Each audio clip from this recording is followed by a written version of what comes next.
C'est une comédie française avec Philippe Tesson, éditorialiste au Point, et Jean-Marie Roire, éditorialiste à Paris Match et académicien. Bonjour messieurs. Bonjour. Et nous allons parler aujourd'hui de la visite de François Hollande au Vatican, chez le pape, qui arrive dans un, on va dire, dans un climat en France de manifestations, on l'a vu ce week-end, sur l'avortement, dans un moment aussi où les réformes de société sont mises en route par le gouvernement. On a eu le mariage pour tous, la théorie du genre, le débat sur l'avortement, sur l'IVG. Est-ce que dans le fond, François Hollande va voir le pape, non pas parce qu'il est peut-être croyant, on ne sait pas, mais parce qu'il veut donner des gages à cet électorat catholique qui est peut-être un peu déstabilisé. Messieurs, qu'en pensez-vous? Moi, à mon avis, il a beaucoup à se faire pardonner. Je ne sais pas si le pape va lui donner l'absolution. Moi, je crains que non. Parce qu'au fond, on peut dire que tout ce qui... Qu'est-ce qui doit se faire pardonner, Jean-Marie? Ce qui doit se faire pardonner, non, d'un point de vue catholique, j'entendais.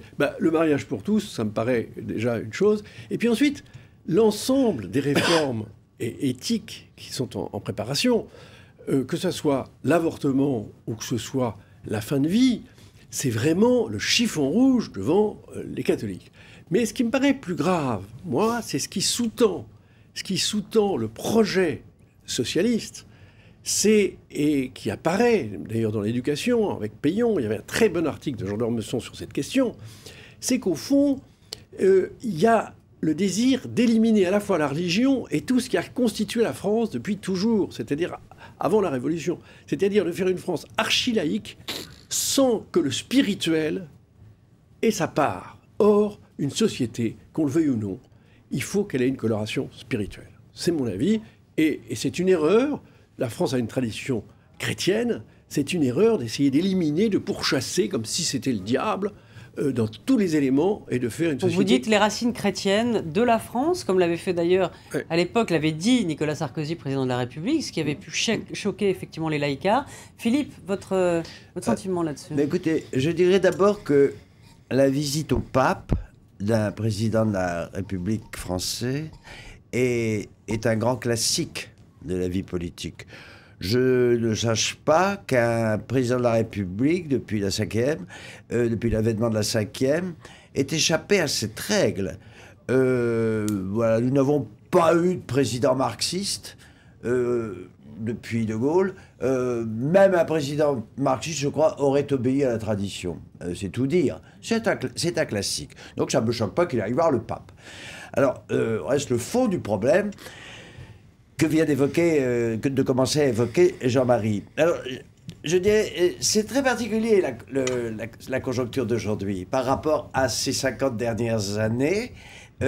Pourquoi? Parce que du côté français, nous avons de toute évidence un président qui touche, c'est vrai, il a raison de le dire, Jean-Marie, qui touche à la tradition spirituelle, appelons ça comme ça. Mais d'un autre côté, nous avons un président français qui rejoint un nouveau pape qui lui tient qui pourrait être un peu socialiste, au moins hein, par égal un langage, avec le langage, appelons-le spirituel, un langage social. J'observe ça. Alors, donc, je ne dis pas que ça rend encore plus légitime la visite de François Hollande, mais ça lui donne un éclairage très très particulier. Au moins, ils ont ça en commun. Je parle du discours, sous bénéfice d'inventaire de ce que sera l'action de l'un et de l'autre. Alors, voilà. Mais est-ce qu'il sous-tend tout ça? Est-ce qu'il n'y a pas... C'est politiquement... Reste le problème, voilà. Reste le problème que pose Jean-Marc. Est-ce qu'on peut affirmer, et moi je suis tenté de le faire, puis nous sommes un peu là-dessus sur la même longueur d'onde avec Jean-Marie, sur le plan de respect des valeurs traditionnelles. Est-ce qu'on peut dire que le quinquennat de François Hollande, depuis 18 mois en tout cas, s'inscrit dans une volonté révolutionnaire au point que nous assistons à une remise en question des hiérarchies morales de la France. Bien sûr, moi je voilà, c'est ça le fond du débat. Moi je le crois. Alors, je crois juste un petit mot. Vraiment, quand on voit le livre de Payon, qui est invraisemblable. Vincent Payon, ministre de l'Éducation nationale.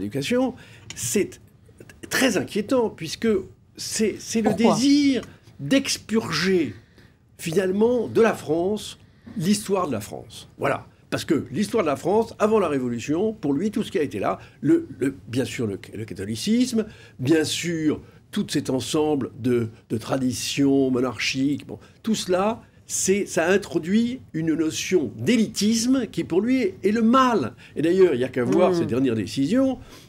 C'est à la fois essayer d'éliminer, de rabaisser l'enseignement supérieur. Parce que l'enseignement supérieur est vraiment le foyer de cet élitisme qu'il faut complètement... C'est du Khmer Rose. C'est ça qui est effrayant. Il a raison. Attendez, il a raison. Et s'il faut être réactionnaire, je dis dans publiquement qu'il a raison, je le serai encore plus que Jean-Marie. Effectivement, je trouve que cette remise en question, alors sur tous les plans, l'éducation, les mœurs, enfin pas peut-être sur tous les plans, on peut avoir des nuances qui nous font diverger légèrement. Mais en fait, dans l'ensemble, nous sommes d'accord, et c'est vrai qu'il y a une remise en question par le gouvernement Ayrault et par la politique Hollande de toutes ces valeurs. Mais, attendez, je vais relativiser. J'observe qu'il y a le pays réel et il y a le pays légal. Quel est le poids aujourd'hui de la politique de François Hollande en regard de l'attente et de l'accueil que lui réserve l'opinion? C'est un rapport de 1 à 5, Jean-Marie.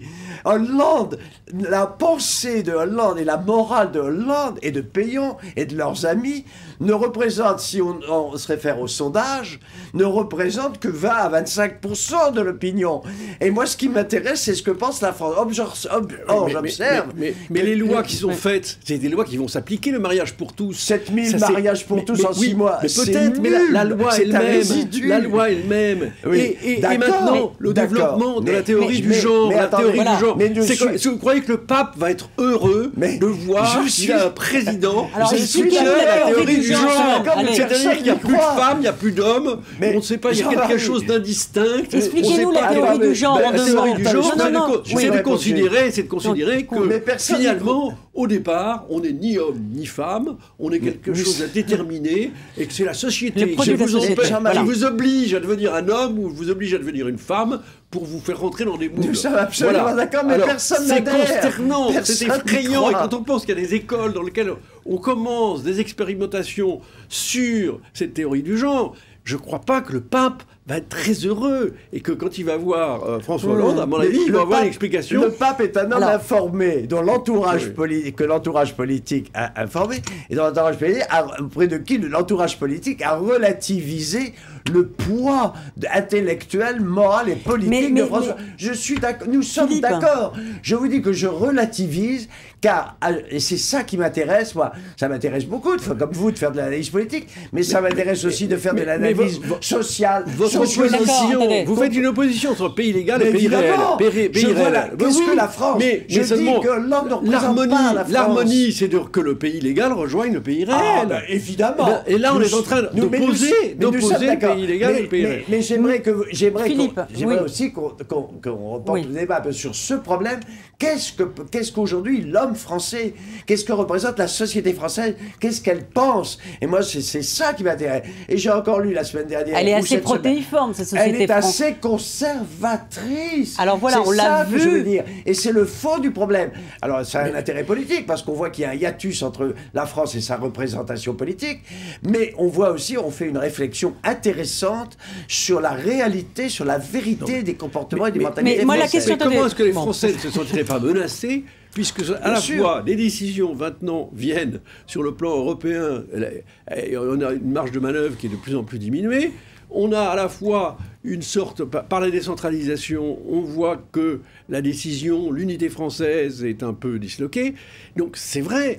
Et puis, on voit que dans le concert européen et dans le concert mondial, la voix de la France disparaît complètement. Mais alors, et la langue française disparaît aussi complètement des radars. J'aimerais que vous répondiez à cette question avant qu'on ne se quitte. c'est dans le fond la volonté de changer la société de la part des socialistes. Est-ce que c'est de la politique, c'est de la morale? Est-ce que ça reste de la politique ou ça reste réellement une avancée, ce qu'on appelle le progressisme? Est-ce que Pol Pot, c'était de la politique? Ben bien sûr, c'était de la politique. C'était de la politique. Je ne vois pas pourquoi vous parlez de Pol Pot. Je parle de Pol Pot parce que pas comparer le gouvernement à Pol Pot. Si l'expression de Jean d'Ormesson concernant Péon en disant que c'est un Khmer rose, eh bien, correspond tout à fait à la réalité. C'est un Khmer rose, c'est quelqu'un qui veut extirper de l'homme, qui veut changer l'homme. Mais c'est pas lui qui propose toutes ces réformes. Le mariage pour tous, c'est pas Péon. C'est lui. D'accord. Répondez-moi à cette question précise. Il y a une pesanteur qu'on peut appeler révolutionnaire, idéologique, qui tient à la gauche, changer la société, prendre parce qu'elle est issue de la Révolution. C'est ce que dit Gérard Grimbert, d'ailleurs. Il y a cette pesanteur nouvelle dans sa variation moderne, qui est une variation un peu fantaisiste, la variation bobo, révolutionnaire d'opérette, révolutionnaire bobo, changer, se croire plus intelligent que les autres, plus juste que les autres, plus humaniste que les autres. Il y a ça, c'est une mode, mais ça ne prend, je constate, attendez, que ça ne prend pas vraiment dans le pays. Et alors, il y a, à partir de là, un enfumage. Et ça, c'est évidemment un jugement polémique que je porte. J'ai dit, il y a d'abord cette pesanteur, et il y a l'exploitation de cette pesanteur, exploitation politique, clientélisme, voilà, c'est tout. La loi sur le cumul de mandats a été votée. Or, cette loi... Mais non, parce que cette loi, à quoi va-t-elle aboutir? Mais non. Elle va, sociologiquement, elle va être très importante, parce qu'elle va empêcher les députés d'être en contact. On va avoir des intellectuels. D'un autre côté, il va y avoir du renouvellement. Mais non, au contraire, ils vont plus être au contact des réalités quotidiennes. C'est ce qu'on peut reprocher d'ailleurs aux députés socialistes. De plus en plus, par leur sociologie. On leur reproche déjà de ne pas être au contact de la réalité. Ne confondons pas les choses. Il y a les mœurs et il y a l'exercice de la démocratie. L'histoire du cumul du mandat n'a vraiment rien à voir avec l'avortement ou je ne sais quoi, ou l'euthanasie. C'est autre chose. C'est ces gens-là qui vont les voter. Non, mais non, mais écoutez, on n'est pas sur le même terrain. Une réforme du cumul des mandats, on peut être pour, on peut être contre. Il y a des gens qui sont tout à fait pour à droite, d'ailleurs, qui sont d'accord avec ça, mais c'est autre chose. Ça n'atteint pas notre vie privée. Allez, tout se tient, ce sera le mot de la fin. Merci à tous les deux. On se retrouve bien sûr la semaine prochaine pour un nouveau rendez-vous d'une comédie française. À très vite.